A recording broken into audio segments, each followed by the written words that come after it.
Le Nouvel Esprit Public, Philippe Meyer, bonjour.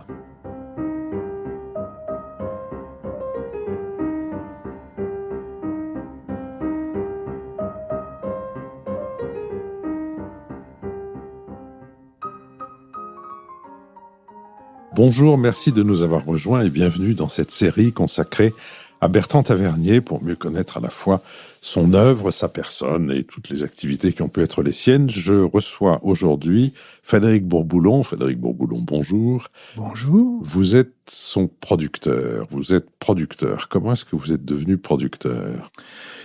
Alors, je suis devenu producteur. C'est drôle parce que j'ai été l'assistant de Bertrand, d'abord son deuxième assistant. Je l'ai connu sur Coup de torchon, tournage mémorable, avec une brochette d'acteurs haut en couleur. Coup de torchon, c'est, vous vous souvenez, 1981. Et le tournage. Et on ne s'est plus quitté. C'est-à-dire qu'après, j'ai refait l'assistant ou le régisseur sur le Dimanche à la campagne. J'ai refait l'assistant sur Autour de minuit. Après, j'ai pu travailler avec lui pendant quelques temps, puisque j'avais monté une société de production qui s'appelait AB Film à l'époque. Et je commençais à faire mes armes. Et un jour, il m'appelle et il me dit... Voilà, mon producteur est embarrassé, il n'a pas le temps de s'occuper de moi, c'est un film compliqué, c'est la vie, rien d'autre. Et c'est un film qui avait déjà été passé de main en main entre producteurs, puisque c'était les producteurs de Coup de torchon qui l'avaient eu au départ. Il avait été repris par René Klettmann, qui était le producteur d'Hachette Première. Et René produisait à l'époque un autre gros film qui était Cyrano de Bergerac. Et il voulait décaler la production de La vie, rien d'autre. Et Bertrand craignait que, vu le sujet, que les gens n'appréhendaient pas très bien, il soit décalé, voire annulé. Donc il m'a appelé, il a dit à René Klettmann, mais j'ai quelqu'un qui peut s'en occuper à votre place. Il m'a rappelé. Et c'est comme ça que j'ai produit La vie, rien d'autre, qui était le premier de la série de tous les films que j'ai fait avec Bertrand derrière. Donc c'est en passant de l'assistanat progressivement à les choses de la vie étant ce qu'elles sont, vous vous êtes trouvé exercer cette fonction. Exactement. Revenons-en au début. Ce film Coup de torchon, adaptation d'un roman publié dans la série Noire, qui avait été convoité par plusieurs cinéastes qui avaient acheté les droits puis qui les ont laissés, qui n'ont pas pu réaliser parce que je ne sais pas pourquoi, mais enfin en tout cas les droits se sont retrouvés. Comme souvent la transposition était très très très compliquée et c'est un coup de génie de Orange, ça vient d'Orange d'avoir transposé dans l'Afrique occidentale française, l'AOF de 1938, c'est-à-dire juste au moment de Munich. Adaptation formidable puisque c'était ces crétins de colons étaient les pendants vraiment de ces rednecks du sud des États-Unis et de ce shérif. On aurait presque pu l'appeler le shérif dans ce policier de Bourkassa ou Bangui. Je n'ai que des bons souvenirs de ce film. C'était un tournage, je crois que c'était un tournage exquis parce que tout le monde, vraiment, le sujet, la façon de le tourner, le côté absurde du film par moment, faisait se lécher les babines de tous les acteurs. Vraiment, comme disait Philippe Noiret, il n'y avait pas beaucoup de répliques qui leur restaient dans les dents. Ils se régalaient à chaque paragraphe, quoi. C'était vraiment... Voilà, et puis fallait les voir me faire un remake de Taxi pour Toubrouk le dimanche quand on avait un peu de liberté. J'avais les 4 Ostrogoths derrière dans ma voiture qui sautaient en marche. Philippe sautait en marche, je demandais à Mitchell, 3 hommes avec moi, j'arrose la crête. Enfin bon, c'était extraordinaire. C'est des souvenirs qui marquent, hein, quand on est jeune assistant comme ça. Rappelons pour ceux des auditeurs qui n'auraient pas Coup de torchon en mémoire ou qui l'auraient pas encore vu, ce qui est une chance pour eux parce qu'ils vont découvrir un nouveau plaisir. Qui sont ces comédiens? C'est Philippe Noiret, vous l'avez dit, c'est Eddie Mitchell, c'est Guy Marchand, c'est Jean-Pierre Marielle, c'est comment s'appelle-t-il? Je retrouve plus son prénom. Hernandez. Jean Hernandez, Jean Champion, Michel Beaune. Il y avait une sacrée brochette. Stéphane Audran, Isabelle Huppert, Irène Skoblin, qui jouait la petite institutrice. Ouais. Et voilà, c'était une joyeuse bande. Hein. Alors en même temps, Bertrand Tavernier écrivait, au moment où il est mort, il écrivait ses souvenirs. Il m'en envoyait, comme à vous, les pages au fur et à mesure où elles constituaient un chapitre. Son souvenir du tournage de Coup de Torchon est excellent, mais il est moins idyllique que le vôtre, ce qui est drôle, parce que c'était vous l'assistant et lui le réalisateur. Mais on voit bien quand même qu'il faisait très chaud, qu'il y a eu pas mal de problèmes pour les caméras, et que finalement, il semble que tout ça a été surmonté dans la joie et la bonne humeur. Oui, je me souviens de l'arrivée d'Isabelle Huppert, qui n'était pas prévue au tout début du plan de travail. Donc, elle est arrivée en cours de route. On tournait dans le centre du pays, centre-est, dans un village où se passe principalement l'action de tout ce qui concerne l'appartement où vivent Stéphane Audran, Philippe Noiret et Eddie Mitchell. Nono, c'était au centre du Sénégal, d'une petite bourgade qui s'appelle Louga, où il fait vraiment très, très, très, très, très chaud. Chaleur sèche, donc pas complètement épuisante. Mais je me souviens que Isabelle, quand elle est sortie d'une voiture climatisée, elle a fait 3 pas dans le sable, elle est remontée en voiture en me disant « je repars ». Et nous, on était morts de rire. Mais voilà, encore une fois, cette chaleur, elle était... Puis on était tous les soirs à Saint-Louis du Sénégal, qui est quand même un lieu relativement bien aéré à cause de la présence de la mer. Donc, c'était pas si pénible que ça.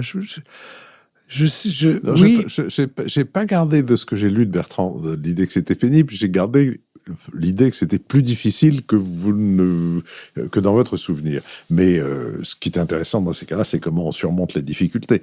Et d'une certaine manière, vous venez de nous dire qu'on les surmonte par la bonne humeur. C'est un des traits de caractère de Bertrand, et je l'ai constaté dans plusieurs de ses films, c'était le respect des partis pris. C'est-à-dire que pour réussir un film, il faut tenir le coup et s'en tenir à ses partis pris. Le parti pris du film était très compliqué. On avait très peu de semaines de tournage. Je crois que le film s'est fait en 40 jours, 8 semaines, de 5 jours. Peut-être un peu plus parce qu'on tournait peut-être les samedis. Mais voilà, c'était un film où le parti pris de départ était tout tourné au Steadicam. Le Steadicam est une caméra portée qui, à l'époque, n'était pas aussi sophistiquée que maintenant. C'était les premiers exemplaires. Il avait fait La mort en direct déjà avec ce système-là. Pierre William Glenn, qui était son opérateur à l'époque, était un des rares à pouvoir s'en servir. Et le Steadicam donne une espèce d'impression de flottement, d'image comme ça qui n'est pas complètement stable. Et tout était fait au Steadicam. Évidemment, c'était un parti pris de départ. C'est devenu une signature du film. C'est-à-dire que, comme on était toujours dans le sable, qu'on était dans des endroits difficiles, etc., il aurait fallu des mètres et des mètres de travelling, stabiliser tout ça, être prisonnier des rails, etc., etc. Donc ça donne à la fois cette espèce de film en suspension, comme ça, entre deux mondes, et à la fois un parti pris de production extraordinaire, parce que c'est grâce à ça qu'il a pu tenir son pari on time et on budget, comme on dit. Le Steadicam de l'époque, vous l'avez répété, c'est lourd. Aujourd'hui, ça se manie avec énormément de facilité, mais à l'époque, c'est très lourd, et il n'y a pas grand monde qui, comme Pierre William Glenn, soit capable, qui est un colosse, un sportif, un motard, qui soit capable de maîtriser à ce point cet instrument. Pierre William Glenn et Bertrand Tavernier ont beaucoup travaillé ensemble, mais on parle moins souvent des chefs opérateurs qu'on ne parle des cinéastes, et peut-être vous pourriez nous dire de Pierre William Glenn tout ce qu'il a apporté au cinéma de Bertrand Tavernier. Il a apporté énormément, jusqu'au jour où de mauvaise langue, comme il en existe tant dans ce milieu, peut-être dans d'autres aussi, mais enfin je connais surtout celui-là, et on n'en manque pas, jusqu'au jour où on a reproché à Bertrand de trop s'appuyer sur lui. Un Pierre William Glenn, c'était le contraire de Bertrand, qui n'était pas très sportif, à part le ping-pong. Il pratiquait pas beaucoup d'autres sports. Pierre William Glenn, aucune difficulté ne l'arrêtait. C'est-à-dire que plus c'était compliqué, plus c'était difficile, plus il fallait aller vite, plus il fallait prendre des décisions rapidement. Voilà, c'était un opérateur. ne travaille plus, mais c'était un opérateur. Moi, j'ai fait un film quand même il n'y a pas si longtemps que ça avec lui, où il m'a complètement étonné. C'était avec Guillaume Niclou quand on a fait Cette femme-là. Mais le Pierre William Glenn, de l'époque de Bertrand, il apportait évidemment beaucoup de sécurité à Bertrand. En plus, il était unique, c'est-à-dire qu'il faisait et la lumière et le cadre, et il permettait à Bertrand justement d'avoir qu'un interlocuteur. Je sais pas comment dire, c'est des collaborations. J'en ai vu plusieurs collaborations avec Bertrand, il en a pas eu beaucoup. Tous ses premiers films jusqu'à La vie et rien d'autre, ça a été Pierre William. Non, jusqu'au Dimanche à la campagne, ça a été Pierre William Glenn, donc un collaborateur fidèle. Après, il a eu Bruno de Keyser et Alain Choquard, donc et son dernier film, un autre opérateur. Mais voilà, il a eu pour 26 ou 27 longs métrages 3 opérateurs, ce qui est très peu, très peu. Il était d'une fidélité incroyable et il savait s'appuyer sur cette faculté de son contraire, c'est-à-dire qu'il lui proposait des choses qui étaient... ça me fait rire parce que souvent on lit des critiques sur la façon de tourner de Bertrand qui sont tellement mensongères, tellement idiotes.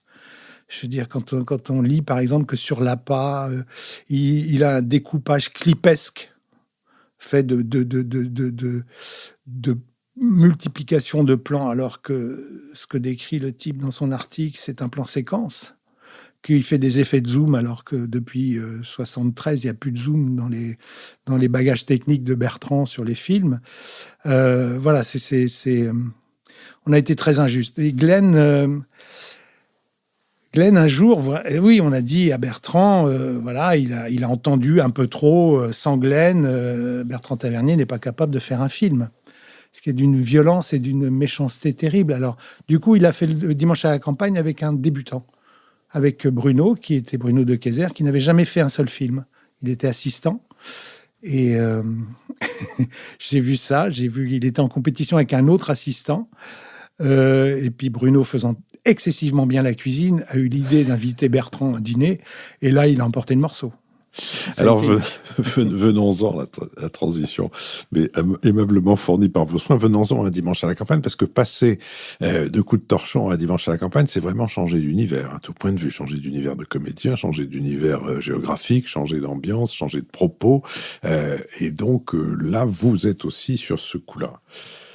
Alors, c'est drôle parce que c'est un hasard total, le Dimanche à la campagne. Comme beaucoup de choses dans le cinéma, Bertrand voulait faire un western qui s'appelait La Sœur perdue. On avait fait des repérages avec l'autre assistant, qui était premier assistant aussi sur Coup de torchon, qui était Jean Lachache. Et on avait fait des repérages, lui avait fait des repérages au Canada. Et on avait, pour des raisons de budget, c'était Alain Sartre qui produisait à l'époque, pour des raisons de budget, on avait fait des grands repérages sur les plateaux d'Auvergne. On avait trouvé des décors assez intéressants, etc.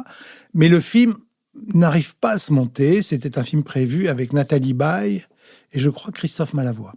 Nathalie Baye qui avait déjà tourné avec Bertrand. Qui avait fait déjà une semaine de vacances quelques années auparavant. Et c'était une histoire assez drôle. Il voulait faire un film très fordien avec une Française paumée dans une tribu indienne, etc. Bon, ça vous fait penser à d'autres choses. Et le film n'arrivait pas à se monter. Et Sartre ne trouvait pas de financement et avait dépensé beaucoup d'argent en préparation. Je crois qu'à l'époque, je me souviens du chiffre bêtement. Je crois que c'était 600 000 francs. Et Sard se balade un jour avec Bertrand dans la rue, il dit « Ah, mon grand, je suis ruiné, je vais pas pouvoir le faire, ce film.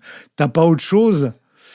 Et Bertrand lui dit « Parce qu'il faudrait vraiment qu'on se mette à tourner un truc, que je me rembourse. » Et Bertrand avait dans la poche, à ce moment-là, le bouquin de Pierre Bost, « Monsieur l'Admiral va bientôt mourir. » Et il lui dit « Bah, j'ai ça. » Et c'est le Dimanche à la campagne.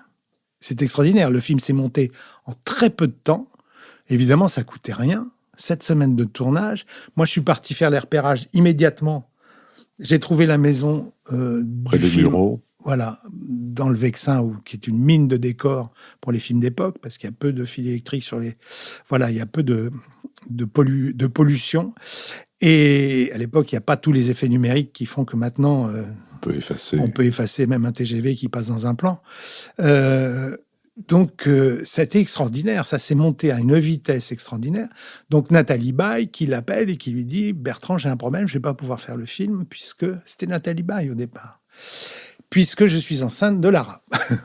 On a su après qu'elle s'appelait Lara. Bon, elle était enceinte à l'époque, elle vivait avec Johnny. Donc le film se monte très vite, mais alors tout à coup, plus de comédienne. Et donc il fait un casting, comme d'habitude, comme on ne prend pas de directeur de casting avec Bertrand. Et on demande parfois conseil à certains. À l'époque, c'était Dominique Besnard ou la Siegfried. Mais il reçoit les comédiens, ce qu'il a fait toute sa vie. Et ça, je dois dire qu'il y a une majorité de comédiens qui ont témoigné de ce que Bertrand leur a donné, même quand il les a pas choisis dans un film, qui m'ont témoigné une reconnaissance d'avoir pu passer 2 heures, 3 heures avec Bertrand à parler de leur métier, etc. Ce qu'ils ont malheureusement très peu l'occasion de faire, puisque maintenant, c'est les directeurs de casting qui font les essais, les scènes, etc. Revenons-en à ça. Et donc, on voit à peu près tout ce que Paris a de comédiennes et tout. Il fait des essais avec Louis Ducreux, qu'il avait repéré à la SACD, qui n'était pas un acteur professionnel, mais bon, qui avait... En même temps, qui avait joué quand même pas mal, qui était auteur de théâtre, qui avait créé sa compagnie du Rideau Gris à Marseille, qui était un ami d'André Roussin, qui était pris dans qui était directeur de l'Opéra de Monaco. Et directeur de l'Opéra de Monaco, oui. Avec une assistante qui s'appelait Fanny Ardant, toute jeune débutante à l'époque, m'avait-il raconté. Bon, bref. Et moi, j'insiste un peu pour qu'il rencontre Sabine Azéma. Je le dis sans flagornerie parce que ça vous dit qu'on parlait beaucoup et on se donnait... J'étais autorisé à donner des conseils et parce que je l'avais vu dans La vie est un roman et je l'avais trouvé formidable. Et elle vient... Et elle vient aux essais, il y avait Ducreux qui était là, et elle dit à Bertrand, c'est un rôle qui n'est absolument pas pour moi. Je suis venu par politesse parce qu'Alain, donc elle commençait sa vie avec Alain Resnais. Alain m'a enjoint de venir vous voir et de pas me décommander pour vous dire ça de visu, etc. Asseyez-vous, c'est pas grave et tout. Et il a fait tourner quand même. Il a tourné un essai où elle papote avec Louis Ducreux sur un banc. Et il a dit, mais on va s'arranger, qu'est-ce qui vous plaît pas dans le scénario? Et il a complètement adapté le film à Sabine. Et ça lui a tellement plu de les voir tous les deux sur ce banc. Et il a adapté le rôle pour Sabine, oui. Il a beaucoup retravaillé avec Colo à l'époque. Colo Tavernier. Sur l'adaptation. Et voilà, donc Sabine a fait le film comme elle a fait... par hasard, en venant après une comédienne qui était prévue, comme pour La vie rien d'autre, où elle est arrivée après une comédienne qui était comédienne qui était prévue. On reviendra à La vie rien d'autre tout à l'heure, mais là je voudrais m'arrêter un moment sur cette caractéristique de Bertrand Tavernier que vous avez mentionnée, qui est qu'il n'utilisait pas de directeur de casting, ou de directrice de casting, qu'il voyait les comédiens lui-même, qu'il allait énormément au théâtre. Au théâtre, il allait aussi, évidemment X fois par semaine au cinéma, et le soir, c'était épuisant. Parce que quand on passe des soirées avec Bertrand sur les tournages, etc., tous les comédiens vous le diront, s'il faut faire un passage on évitait de passer dans la chambre de Bertrand, parce qu'il vous faisait voir un film jusqu'à 1h, 2h, 3h du matin. Après, il se mettait à lire un bouquin et il se levait à 7h pour aller tourner. Je ne sais pas comment il faisait. Je ne sais pas comment il faisait. Il avait une mémoire visuelle extraordinaire. Un jour, j'arrive chez lui, il prend un bouquin en anglais, qui sont les mémoires de Billy Wilder, bouquin de 600 ou 700 pages. Il le feuillette comme ça, et il me dit, tiens, j'ai vu un truc poilant pour toi. Hop, il tombe sur la page et il me fait, regarde, et il me le traduit en même temps, il me dit, la définition d'un producteur indépendant, c'est un producteur qui dépend de tout le monde, des banques, des distributeurs. Donc c'est une phrase assez marrante, mais il avait lu le bouquin dans la nuit. Enfin, c'est sidérant. J'ai rarement vu ça. C'était un peu intimidant, je trouve. Même après avoir travaillé 40 ans avec lui, j'étais toujours un peu intimidé par ces facultés intellectuelles extraordinaires. C'était pas quelqu'un comme nous, quoi. Vous avez raison, on avait un peu peur de ne pas avoir assez de temps. Parce qu'il arrivait, vous déjeuniez ensemble, vous donniez rendez-vous dans un restaurant, il arrivait avec un sac. Et dans le sac, il y avait des livres, il y avait des DVD. Il les sortait les uns après les autres, il disait, voilà pourquoi il faut que tu lises ça, voilà pourquoi il faut que tu vois ça, etc.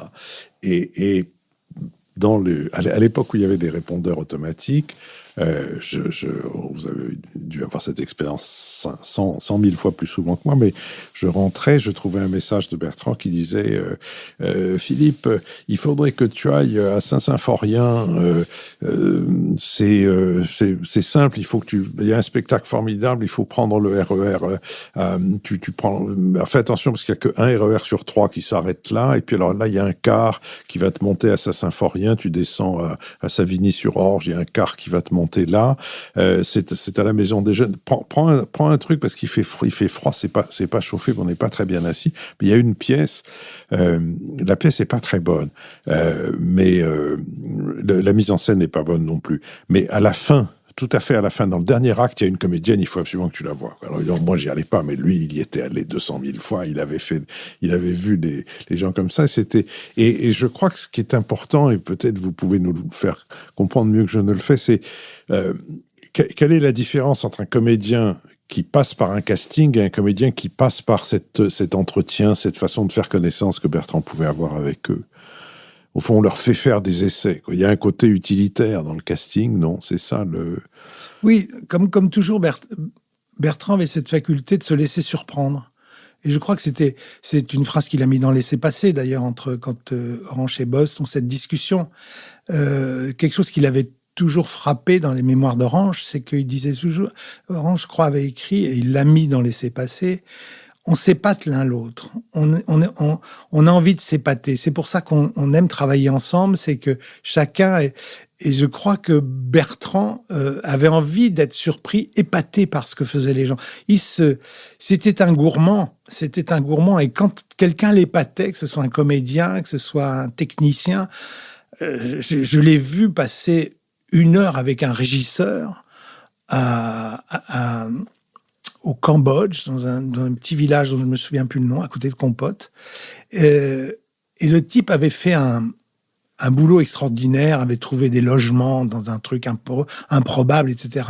Avait régalé l'équipe avec un type à qui il avait fait faire la cantine, etc. Et Bertrand il était émerveillé par les capacités professionnelles de ce régisseur et ça l'épatait. Et ça faisait partie d'un tout, je veux dire. C'est pour ça que ces équipes étaient si amoureuses de lui. C'est que voilà, il calculait tout le monde, comme on dit maintenant. Il calculait bien tout le monde. Et puis, étant un metteur en scène, donc par définition un rongeur, il prenait tout ça de tous les gens, qui donnaient évidemment beaucoup, beaucoup, beaucoup plus. Alors pour les castings, c'est pareil. Qu'est-ce qu'un comédien va pouvoir prouver de son talent quand il est face à une assistante casting qui est derrière une petite caméra qui dit les répliques machinalement, qui joue pas. Je veux dire, moi, je me souviens des essais pour Capitaine Conan, les essais avec, il faisait venir Philippe Torreton pour donner la réplique au gars qui devait constituer sa bande de tueurs. Je l'ai vu, j'ai vu Laurent Schilling et Philippe Torreton. Samuel Le Bihan a passé ses essais aussi avec... c'est fou, je veux dire, c'est une dérive du cinéma à la mode de maintenant, où les choses un peu comme on voit toujours les mêmes au théâtre et au cinéma. Je veux dire, on voit toujours les mêmes agents, on voit toujours ceux qui sont curieux, on voit toujours les mêmes réalisateurs à la Comédie Française, et ils sont pas nombreux. Et la curiosité de Bertrand était sans... Alors, il y en a eu d'autres, hein. Piala était comme ça. Moi, Bernard Lecoq, qui est formidable dans Capitaine Conan, m'a raconté un jour comment il avait été engagé sur Van Gogh. Et c'était quand même un comédien qui faisait des films un peu de genre idéal dans les années 70. Bernard, en plus, il gagnait sa vie en faisant des pubs en Espagne. Enfin bon, il n'était pas sur le haut du podium. Et il est convoqué par Piala pour ce magnifique rôle de Théo dans Van Gogh. Et il n'a pas pu s'en empêcher. Il fait un entretien avec Piala, donc il le rencontre. Et il lui dit, mais comment vous avez eu l'idée de m'appeler ? Et Piala lui dit, vous savez, je suis insomniaque. Donc la nuit, je regarde la télé. Et l'autre jour, je suis tombé sur une série française, mais nullissime, vous ne pouvez pas savoir. Et dedans, vous étiez bien. Ça m'a donné envie de vous connaître. C'était Bertrand aussi, ça. Oui, ça, je peux en témoigner à mon tour, parce que sur Laissez-passer, où j'avais fait un petit minuscule rôle, mais je partageais ma loge avec un certain nombre de comédiens dont eux c'était le métier, donc on fait connaissance, on parle, et toi, et comment t'es là? Je dis, bon, moi je suis un copain de Bertrand, et ben, j'ai déjà fait 1, 2, 3 trucs ça commence aujourd'hui, et puis là, et toi, et là le comédien devient tout rouge, et me dit, ah, moi alors, écoute, à un moment de ma vie, j'ai eu beaucoup d'ennuis. J'ai eu des ennuis dans mon couple, j'ai eu des ennuis avec les impôts, j'ai eu des ennuis, je trouve... Et j'ai été embauché pour jouer une pièce, mais tu peux pas savoir, mais mon cul sur la commode, enfin vraiment un truc absolument épouvantable. Et j'ai joué ça, mais je rasais les murs en y allant, je rasais les murs en sortant, mais ça a marché, mon vieux. C'est-à-dire, mes problèmes se sont résolus, en tout cas la partie financière des problèmes se sont résolus. Bon, des années plus tard, je suis invité à venir rencontrer Bertrand Tavernier, me dit ce comédien, pour un rôle qui est celui qu'il s'apprêtait à jouer. Et puis on a une conversation, etc.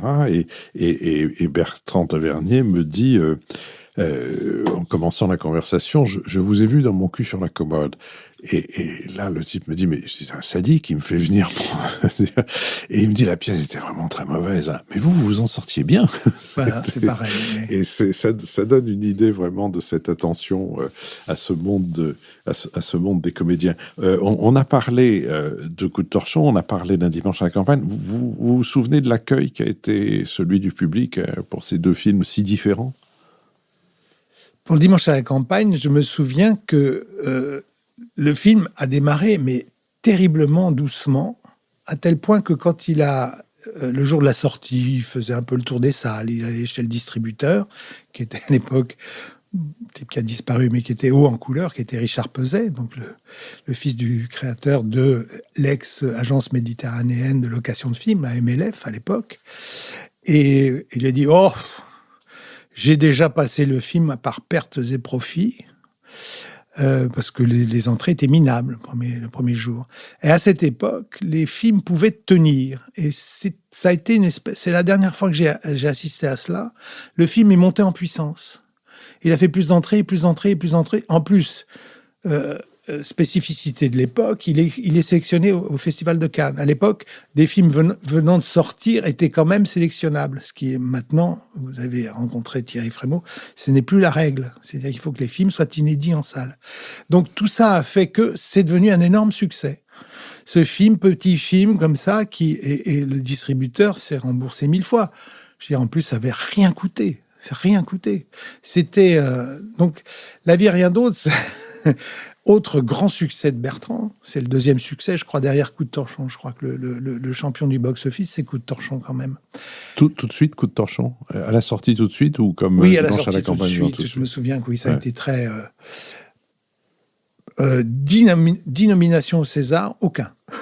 Ça, c'est une spécificité de Bertrand aussi, qui a été gâté par ailleurs, puisqu'il y avait beaucoup de prix dans les festivals. Et il a fait gagner beaucoup de prix à ses comédiens, ce qui dit beaucoup quelque chose aussi de sa façon de rendre bons les comédiens quand il les dirigeait. Mais La vie, rien d'autre, oui, avant, on a eu des problèmes, parce que le film a eu un mal fou à son thé. À 5 semaines du tournage, on n'était toujours pas sûr. Il m'a dit on le reprend nous à Little Bear, voilà, etc. C'est comme ça que je suis rentré à Little Bear, en fait. C'est la société qu'il avait créée des années auparavant avec Philippe Noiret et Laurent Heinemann et Philippe Sard. Et on le reprend, on va le faire et tout. Il sentait le film tellement fragile que s'il se faisait pas sur l'élan, il se ferait jamais. Et il n'avait pas tort. On lui avait proposé à l'époque de toucher l'équivalent de son salaire pour faire un autre film que celui-là. Et je me souviens de la première projection du film, quand on est allé le montrer à Lagardère, qui était le financier principal de cette opération. Il était sorti de la salle de Europe 1 Communication et il avait dit à Bertrand, il avait foncé sur Bertrand en disant « C'est un film magnifique, je vous assure, soyez-en sûrs, ça n'aura aucun succès, mais nous sommes très fiers de l'avoir fait. » Donc c'est une prédiction complètement fausse, puisque le film a été un énorme succès très vite. Très, très vite. Moi, je regrette un peu cette affiche avec un monument. Je pense que, comme toujours, j'aime pas qu'on me dise ce qu'il faut que je pense d'un film sur son affiche. Mais bon, ça, c'est autre chose. Alors que le visage de Noiret... Il faut que vous redécriviez l'affiche, parce que... Oui, c'est le visage de Noiret, qui, quand il sort du tunnel, il est marqué, il est plein de suie, il a été sortir après une explosion des gars qui étaient coincés dans le tunnel. Il a un visage comme ça, très, très douloureux, très marqué. Il y a marqué un monument sur un film sur la guerre de 14, comme c'est un des aspects du film aussi, cette recherche de disparus et cette construction de monuments aux morts. Voilà. Bon, c'était comme putain de film. Putain de film pour le film de Blier, dont du coup j'oublie Tenue de soirée. Voilà. Tenue de soirée, absolument.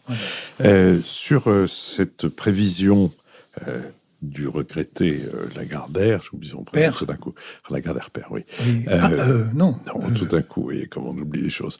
Donc, qui prouve que Pierre Dac avait raison de dire qu'il faut se méfier des prévisions, en tout cas si elles concernent l'avenir. Je vous propose que nous marquions une pause, alors nous reprendrons cet entretien dont nous diffuserons les parties suivantes dans les semaines qui viennent. Frédéric Proboulot, merci.